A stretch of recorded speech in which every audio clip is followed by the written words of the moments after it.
Hi అండి. అందరికీ నమస్కారం. Welcome to my channel. ఈ వీడియోలో ఏపీ ప్రభుత్వ ఉద్యోగ పెన్షనర్లకు పెండింగ్ బిల్లుల చెల్లింపుల్లో ఎవరెవరికి ఎంతెంత చెల్లింపులు అనే పూర్తి సమాచారాన్ని వీడియోలో తెలుసుకుందాము. వీడియోని ఎక్కడే గానీ స్కిప్ చేయకుండా ఎండ్ వరకు చూడండి. అప్పుడే ఇన్ఫర్మేషన్ పూర్తిగా అర్థమవుతుంది. వీడియో చూస్తున్న ప్రతి ఒక్కరు వీడియోకి లైక్ చేయండి. ఈ వీడియోని తోటి ఉద్యోగ పెన్షన్ మిత్రులతో షేర్ చేయండి. కొత్తగా మన ఛానల్ చూస్తున్నారు, సబ్స్క్రైబ్ చేసుకోకుంటే వెంటనే మన ఛానల్ అయితే సబ్స్క్రైబ్ చేసుకోండి. దీని ద్వారా నేను చేసే లేటెస్ట్ వీడియోస్ అన్నీ మీ వరకు రీచ్ అవుతాయి. ఇక ఆలస్యం చేయకుండా వివరాల్లోకి అయితే వెళ్ళిపోదాము. సో ఫ్రెండ్స్, ఇక విషయానికి వచ్చినట్లయితే ఏపీ ఉద్యోగ ఉపాధ్యాయుల పెన్షనర్లకు పెద్ద శుభవార్త. పెండింగ్ బిల్లుల చెల్లింపులలో ప్రగతి. ఆంధ్రప్రదేశ్ రాష్ట్ర ప్రభుత్వం 2024 సంక్రాంతి పండుగకు ముందు ఉద్యోగులకు పెన్షన్లకు సంబంధించి 6,700 కోట్ల రూపాయల పెండింగ్ బిల్లులను విడుదల చేస్తూ కీలక నిర్ణయం తీసుకుంది.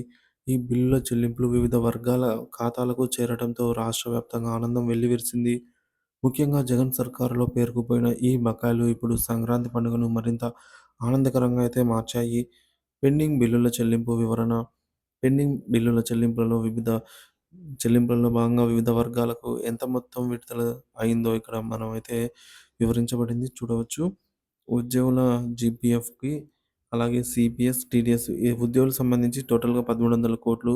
విద్యార్థులకు సంబంధించి విద్యార్థులకు సంబంధించి ఫీజు రీయింబర్స్‌మెంట్ అండి. విద్యార్థులకు ఫీజు రీయింబర్స్‌మెంట్ 783 కోట్లు, చిన్న కాంట్రాక్టర్లకు 580 కోట్లు, విద్యుత్ శాఖకు సంబంధించి 500 కోట్లు, ఎన్టీఆర్ సేవా ఆసుపత్రులకు 400 కోట్లు. ఈ విధంగా మందులు సరఫరా చేసే కంపెనీలకు 100 కోట్లు, పోలీసుల సరెండర్‌లు బకాయిలకు 233 కోట్లు, అమరావతి రైతులకు 241 కోట్లు, చిరు వ్యాపారులకు 100 కోట్ల చొప్పున జగన్ సర్కార్‌లో పెండింగ్‌లో ఉన్న సమస్యలను, అంటే గత ప్రభుత్వం కాలంలో అనేక శాఖల పరిధిలో పెండింగ్‌లో ఉన్న పేర్కొనబడిన బిల్లులను గత ప్రభుత్వంలో చెల్లింపులు ఆగిపోవడంతో చిన్న కాంట్రాక్టర్లు, ఆసుపత్రులు, కళాశాలలు, మందులు సరఫరా చేసే సంస్థలు వంటి అనేక వర్గాలు ఆర్థికంగా ఇబ్బంది పడ్డాయి. ఇప్పుడు ఈ సమస్యలన్నిటిని పరిగణలోకి తీసుకొని ప్రభుత్వం నిధుల విడుదలకు ప్రాధాన్యత ఇచ్చింది. ముఖ్యమంత్రి చంద్రబాబు నాయుడు గారి దృష్టి. ప్రస్తుత సీఎం చంద్రబాబు నాయుడు గారు ఈ సమస్యను సీరియస్‌గా పరిగణించి అందుబాటులో ఉన్న నిధులను సమన్వయం చేయడం జరిగింది. కేంద్రం నుండి అందిన నిధులతో పాటు రాష్ట్ర నిధులను కలిపి మొత్తం 6,700 కోట్లు విడుదల చేయాలని అయితే నిర్ణయించారు. నిధుల విడుదలపై అయితే పర్యవేక్షణ. ఆర్థిక శాఖ మంత్రి పయ్యావుల కేశవ్ గారు నిధుల పంపిణీని ప్రత్యేకంగా పర్యవేక్షించారు. బ్యాంకులకు సెలవు ఉన్నప్పటికీ సోమవారం రోజున రిజర్వ్ బ్యాంకు నుంచి నిధులు సాఫీగా విడుదలకు అన్ని చర్యలు తీసుకున్నారు.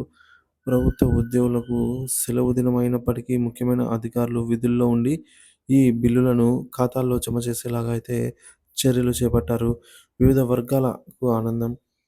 ఈ బిల్లుల చెల్లింపులతో ఉద్యోగులు, కాంట్రాక్టర్లు, చిన్న వ్యాపారులు, ఆసుపత్రులు వంటి వర్గాలు తమ ఆర్థిక ఇబ్బందులను అధిగమించగలిగారు. సంక్రాంతి పండుగ ముందు ఈ నిర్ణయం కుటుంబాల్లో ఆనందమైతే నింపింది. మిగిలిన పెండింగ్ చెల్లింపులపై కృషి. ప్రస్తుతం 2018, 2020 మధ్య పేర్కొనిపోయిన 25,000 కోట్ల పెండింగ్ బకాయిలు ఇంకా పెండింగ్‌లోనే ఉన్నాయి. వీటిని కూడా చెల్లింపులు చేసేలాగా ప్రణాళికలు సిద్ధం చేయాలని ఉద్యోగ సంఘాలు ప్రభుత్వాన్ని కోరుతున్నాయి. ముఖ్యంగా డీఏ, డీఆర్ బకాయిలను త్వరలోనే విడుదల చేస్తామని ప్రభుత్వం హామీ ఇచ్చింది. పీఆర్సీ మరియు ఐఆర్ పట్ల ఉద్యోగుల ఆశలు. ఉద్యోగుల పక్షాన కొత్త పీఆర్సీ అమలు మరియు 30% మధ్యంతర భృతి ప్రకటించబడతాయని ఆశలు వ్యక్తమవుతున్నాయి. ఇది పూర్తిగా అమలైతేనే ఉద్యోగుల ఆర్థిక భద్రత మరింత మెరుగుదలవుతుంది. ఈ పెండింగ్ బిల్లుల చెల్లింపు చర్యలు ప్రభుత్వం సంకల్ప బలాన్ని అయితే చాటుతున్నాయి. ఉద్యోగులు, పెన్షనర్ల సంక్షేమం పట్ల ఈ విధమైన చర్యలు ప్రభుత్వ విధానాలకు అద్దం పడతాయి. ఇది ఉద్యోగులకు, కాంట్రాక్టర్లకు మరియు అన్ని వర్గాలకు నిజమైన సంక్రాంతి పండుగ కానుకనైతే చెప్పవచ్చు. సో, మొత్తానికి ఈ విధంగా చెల్లింపులైతే వివిధ వర్గాల వారికి ఉద్యోగులకు సంబంధించి 1,300 కోట్లు, రిమైనింగ్ ఈ విధంగా అయితే ఉన్నాయండి. మొత్తం 6,700 కోట్లు విడుదలైతే జరిగింది.